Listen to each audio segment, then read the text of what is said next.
Imagine आप 6 महीने से सेम डायबिटीज मेडिसिन ले रहे हो।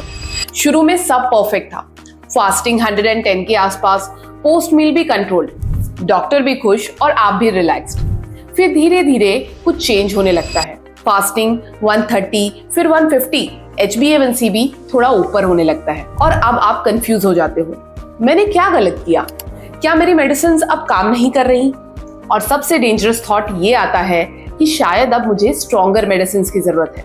लेकिन अगर मैं आपसे कहूं कि प्रॉब्लम मेडिसिन में नहीं, प्रॉब्लम उस सिस्टम में है जिसमें वो काम कर रही है। नमस्ते दोस्तों, मैं हूं डॉक्टर प्रतिष्ठा श्रीवास्तव और आज हम बात करेंगे एक ऐसे रियलिटी की जो हर डायबिटीज पेशेंट फील करता है, लेकिन कोई क्लियरली समझाता ही नहीं। क्यों आपकी डायबिटीज मेडिसिन धीरे धीरे कम इफेक्टिव होने लगती है और आप इस सिचुएशन को कैसे समझकर कंट्रोल कर सकते हैं। सबसे पहले विलेन को समझते हैं। आपको लगता है कि प्रॉब्लम मेडिसिन है, लेकिन एक्चुअल में प्रॉब्लम आपकी बॉडी का अडेप्ट करना है। इसको एक सिंपल एग्जांपल से समझते हैं। सोचिए आप रोज एक ही परफ्यूम यूज करते हैं। शुरू में उसकी स्मेल स्ट्रॉन्ग लगती है, लेकिन कुछ दिन बाद आपको वो स्मेल फील ही नहीं होती। क्या परफ्यूम वीक हो गया? नहीं, आपकी बॉडी को उसकी आदत हो चुकी है। एग्जैक्टली वैसे ही आपकी डायबिटीज मेडिसिन का इफेक्ट कम नहीं होता, आपकी बॉडी उसके साथ एडजस्ट हो जाती है और जब बॉडी एडजस्ट करती है तो सेम डोज का इम्पैक्ट धीरे धीरे कम लगने लगता है। अब सवाल आता है कि ये अडेप्टेशन फास्ट क्यों होता है? यहाँ पर आती है कुछ हिडन मिस्टेक्स जो बहुत लोग अननोइंगली करते हैं। सबसे पहली मिस्टेक है सेम रूटीन फॉलो करते रहना। आपको लगता है कंसिस्टेंसी बेस्ट है, और हाँ है भी, लेकिन जब आपका रूटीन बिल्कुल स्टैटिक होता है, same food, same activity, same timing, तो बॉडी उस पैटर्न को नॉर्मल मान लेती है। जैसे जिम में अगर आप रोज एक ही वेट उठाते रहोगे तो बॉडी उस वेट की आदत डाल लेगी और ग्रोथ रुक जाएगी। वैसे ही अगर आप अपने मेटाबॉलिज्म को चैलेंज नहीं करोगे तो इंप्रूवमेंट रुक जाएगी और फिर आपको लगता है कि मेडिसिन काम नहीं कर रही।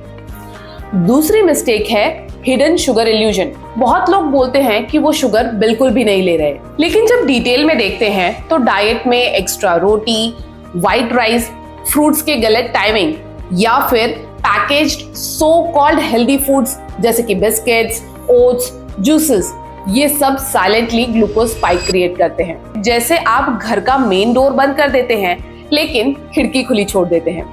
आपको लगता है कि सब सेफ है, लेकिन प्रॉब्लम फिर भी आ जाती है। आप शुगर अवॉइड कर रहे हो, लेकिन कार्ब्स के थ्रू शुगर फिर भी बॉडी में आ रही होती है। तीसरी मिस्टेक है स्ट्रेस और स्लीप को इग्नोर करना। ये फैक्टर लोग सीरियसली नहीं लेते, लेकिन इसका इम्पैक्ट बहुत पावरफुल होता है। जब आप स्ट्रेस में होते हैं या प्रॉपर स्लीप नहीं लेते तो आपकी बॉडी अलर्ट मोड में चली जाती है। इस मोड में कॉर्टिसोल हार्मोन रिलीज होता है जो ब्लड शुगर लेवल्स को बढ़ा देता है। इसका मतलब ये है कि आपकी मेडिसिन अपना काम कर रही है, लेकिन आपकी बॉडी उसके अगेंस्ट काम कर रही है। रिजल्ट में आपको लगता है कि मेडिसिन वीक हो गई है। चौथी मिस्टेक है मसल्स इनएक्टिविटी। ये एक साइलेंट रीजन है जो लोग समझते ही नहीं। आप खाना खाते हो और फिर सीधा बैठ जाते हो, चाहे ऑफिस हो, सोफा हो या बेड। इससे आपकी मसल्स ऑफ मोड में चली जाती है। जब मसल्स इनएक्टिव होती हैं तो वो ग्लूकोज एब्जॉर्ब नहीं करती, तो जो शुगर आपने खाया है वो ब्लड में ही रह जाता है और फिर आपको लगता है कि आपकी मेडिसिन का इफेक्ट कम हो गया है। रियलिटी में प्रॉब्लम आपकी एक्टिविटी लेवल में होता है। अब सबसे डेंजरस पार्ट ये है कि जब लोगों को लगता है कि मेडिसिन काम नहीं कर रही, वो पैनिक करते हैं। कोई खुद से डोज बढ़ा देता है, कोई इंटरनेट से मेडिसिन चेंज कर लेता है और कोई रैंडम रेमेडीज ट्राई करने लगता है। लेकिन ये सब चीजें प्रॉब्लम को सॉल्व नहीं करती, सिर्फ टेम्परेली रोक देती है। लॉन्ग टर्म में ये सिचुएशन को और कॉम्प्लिकेटेड बना देती हैं और डिपेंडेंसी बढ़ जाती है। तो फिर सही अप्रोच क्या है? क्या आपको हैवी वर्कआउट करना पड़ेगा, स्ट्रिक्ट डाइट करनी पड़ेगी या एक्सपेंसिव सप्लीमेंट्स लेने पड़ेंगे? नहीं, सॉल्यूशन सिंपल है लेकिन स्मार्ट अप्रोच चाहिए। सबसे पहले आपको अपनी कंडीशन को रेगुलरली रीइवैल्यूएट करना होगा। सेम प्लान को सालों तक ब्लाइंडली फॉलो करना सही अप्रोच नहीं है। दूसरा, आपको अपनी बॉडी को एक्टिव रखना होगा, स्पेशली मील्स के बाद। तीसरा, आपको अपना routine time to time adjust करना होगा ताकि बॉडी को नया स्टिमुलस मिलता रहे। और सबसे इंपॉर्टेंट बात, आपको अपनी स्लीप और स्ट्रेस पे काम करना होगा। क्योंकि ये फाउंडेशन है। अगर ये ठीक नहीं है तो कोई भी मेडिसिन अपना फुल इफेक्ट नहीं दिखा पाएगी। आखिर में एक सिंपल एनालॉजी समझिए। आपकी डायबिटीज मैनेजमेंट एक जीपीएस सिस्टम की तरह है। आप एक रूट फॉलो कर रहे हो, लेकिन अगर रास्ते में ट्रैफिक आ जाता है तो जीपीएस ऑटोमेटिकली रूट चेंज करता है।